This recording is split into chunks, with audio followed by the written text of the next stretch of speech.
یا رسول اللہ یہ جو حبیب ابن مظاہر ہے نا یہ بڑا غلط کام کرتا ہے. حسین پاک گود میں امام میرے نبی کے بیٹھے ہیں. میرے نبی نے جب اتنا سنا ہے میرے نبی کہتے ہیں اے صحابہ یہ کون سا غلط کام کرتا ہے. تب حضرت حبیب نے جب حضرت حبیب غلام صحابی رسول کھڑے ہوئے ہیں صحابی رسول نے کہا ہے جب بھی حسین پاک راستے سے چلتے ہیں تو یہ حسین پاک کے قدموں کے نیچے کے مٹی کو اٹھاتا ہے اپنے ہونٹوں سے لگاتا ہے اپنے سینے سے لگاتا ہے اپنے ماتھے پر ملا کرتا ہے. میرے نبی کھڑے ہوئے ہیں حبیب کو بلاتے ہیں حبیب آئے ہیں. یا رسول اللہ مجھ سے کوئی غلطی ہو گئی ہے. نبی نے جب اتنا کہا حسین میرے نبی نے جب اتنا سنا ہے نبی کہتے ہیں اے حبیب ایسا تو کرتا کیوں ہے. تب حبیب نے کہا تھا اے یا رسول اللہ ساری دنیا حسین پاک سے محبت کرتی ہے ساری دنیا حسین پاک سے پیار کرتی ہے لیکن تنہا حبیب ہے جو حسین پاک سے عشق کرتا ہے اور جو عاشق ہوتا ہے اسی حد کو گزر جایا کرے.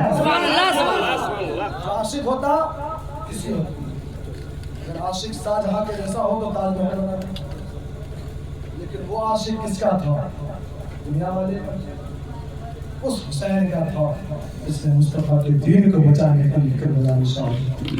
اب چلیے کربلا میں کربلا لے کر چلنے لگا ہوں. اگر آپ بور نہیں ہو رہے تو کہہ دیں سبحان اللہ. اللہ سلامت رکھے. جن لوگوں نے اللہ ہاتھ اٹھایا ہے اللہ انہیں مدینہ پاک کی حاضری نصیب فرمائے. جن لوگوں نے نہیں اٹھایا ہے میں دوبارہ چانس دے رہا ہوں ہاتھوں کو اٹھا کر کہہ دیں یا رسول اللہ. اللہ سلامت رکھے. اب سنیں ان یزید ظالموں نے حسین پاک کی بارگاہ میں خط بھیجا یا تو میری بیعت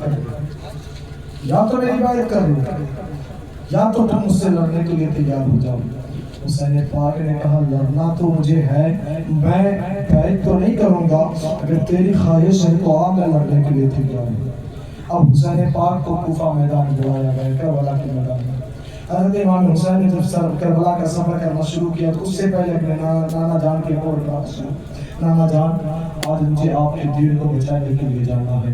وہاں سے ہوئے پھر حضرت سیدہ فاطمہ کی قبر پر آئے امی جان آج مجھے نبی کے دین کو بچانے کے لیے جانا ہے. وہاں سے اٹھے اپنے بھائی حسن کے قبر پر آئے بھائی جان آج مصطفیٰ کی شریعت کو بچانے کے لیے جانا ہے. حضرت امام حسین پاک نکلے ہیں ساتھ میں 82 لوگ ہیں آئے ہیں امام حسین پاک. اب کربلا کے میدان میں آپ پوچھے علماء کرام سے ان یزیدی ظالموں نے حضرت امام حسین کے ہر خیمے کے لوگوں کو ستایا تھا ان بچوں کو ستایا تھا سیدہ سکینہ کو ستایا تھا. حضرت امام حسین اگر امام حسین چاہتے تو اکیلے جا کر بھی اپنی شہادت دے دیتے. حسین پاک کے بیٹے بچاتے حسین پاک کے بھائی بچاتے کیونکہ وہ یزید صرف حسین پاک کا دشمن تھا حسین پاک کی بیعت چاہتا تھا. حضرت امام حسین پاک نے خود جا کر جان کی شہادت نہیں دی ہے بلکہ اپنے 72 کو قربان کر دیا ہے. آخر میاں 72 کو کیوں قربان کیا وہ جو نہ سنیے. بچپنے کا عالم تھا میرے نبی نے اپنے بیٹے ابراہیم کو گود میں بیٹھا رکھا تھا. ایک گود میں حسین پاک ہے حسین پاک بیٹھے ہیں ایک گود میں دوسری گود میں حضرت ابراہیم میرے نبی کے بیٹے ہیں حضرت ابراہیم بیٹھے ہیں. جبریل امین آئے یا رسول اللہ آپ کو ان دونوں میں سے پیارا کون ہے. حسین پاک نے حضرت میرے نبی نے جب اتنا سنا ہے میرے نبی کہتے ہیں مجھے دونوں پیارے ہیں. تب جبریل امین نے کہا تھا یا رسول اللہ اللہ کو بھی دونوں پیارا ہے. اللہ کا یہ فرمان ہے کہ ایک کو آپ اپنے پاس رکھ لیں ایک کو اللہ کی بارگاہ میں بھیج دے. اگر میرا نبی چاہتا تو نواسے کو قربان کر دیتا اگر میرا نبی چاہتا تو نواسے کو قربان کر دیتا کیونکہ ہر باپ کی آنکھوں کا تارا بیٹا ہوا کرتا ہے. میرے نبی نے جب یہ سنا ہے کہ ایک کو رکھنا ہے ایک کو قربان کر دینا ہے تب میرے نبی نے کہا تھا جبریل اگر میں اپنے نواسے کو قربان کرتا ہوں تو میری بیٹی سیدہ فاطمہ کو تکلیف ہوگی میرے داماد علی کو تکلیف ہوگی میرے بڑے نواسے حسن کو تکلیف ہوگی. میں اپنے نواسے کو نہیں دینے والا ہوں جب میرے بیٹے ابراہیم کو میں اللہ کی بارگاہ میں قربان کر رہا ہوں. 3 دن ہوا ہے حضرت ابراہیم کی طبیعت خراب ہوئی ہے بستر حالت پر پڑے ہیں حضرت ابراہیم موت ہو گئی انا للہ و انا الیہ راجعون دنیا سے چلے گئے ہیں حضرت ابراہیم. کچھ دنوں کے بعد جب میرے نبی مدینے کی گلیوں میں بیٹھے تھے اب جملے پر توجہ دیں گے کچھ دنوں کے بعد جب میرے نبی مدینے کی گلیوں میں بیٹھے تھے امام حسین کے بچپنے کا عالم ہے راستے سے دوڑ کے گئے نا حسین پاک جب راستے سے دوڑ کر جا رہے تھے، میرے نبی نے کہا حسین ادھر آؤ، بچپنے کا عالم تھا، رسول صلی اللہ علیہ وسلم بچپنے کا عالم تھا، دوڑ کر آگے بڑھ گئے۔ میرے نبی نے ایک صحابی رسول کو بھیجا ہے، جاؤ حسین کو بلا کر لے آؤ، حضرت حسین پاک کو بلایا گیا ہے۔ حسین پاک جب آئے ہیں تب میرے نبی نے کہا تھا اب جملہ سنبھال کر بتائیے، میرے نبی نے کہا تھا اے حسین آج میں نے تجھے آواز دی تھی، تو نے میری بات نہ سنی، میرے دل کو تکلیف پہنچی ہے، میں نے تیرے خاطر اپنے بیٹے ابراہیم کو قربان کر دیا تھا، اگر میں چاہتا تو تجھے قربان کر دیتا، اگر میں چاہتا تو تیری جان کی شہادت دے دیتا۔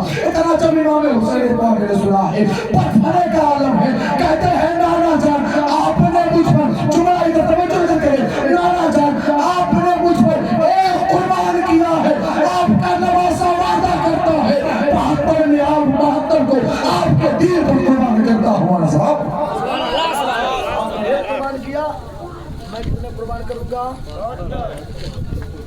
صرف وعدہ ہی نہیں کیا، 72 کو اللہ کیا قربان کر۔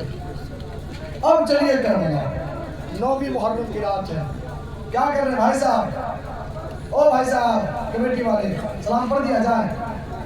نہیں بھولنے بات تھوڑی سی بات یار، پڑھے جو دے پاک پڑھے اللہم صلی اللہ علیہ وسلم سیدنا شیخنا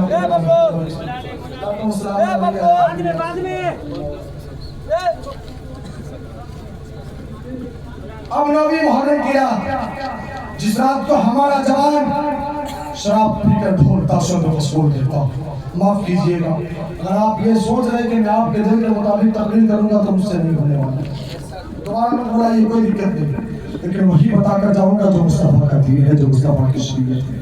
حضرت امام حسین کربلا کے میدان پہنچے، 9ویں محرم کی رات ہے، حضرت امام حسین پاک نے اپنے خیمے والے کو بلایا، جیسے آپ بیٹھے حضرت امام حسین پاک نے خیمے والے کو بلایا، جتنے غلام وہاں پہنچے تھے، اور امام حسین پاک خطاب کرتے اے میرے غلاموں، یہ یزید میرے خون کا پیاسا ہے، یہ یزید میرے خون کا پیاسا ہے، تم چلے جاؤ، تم نے اپنے پیچھے بال بچے چھوڑ رکھے ہیں، تمہاری بیوی تمہارا انتظار کر رہی ہے، تمہارے بچے تمہارا انتظار کر رہے ہیں، جب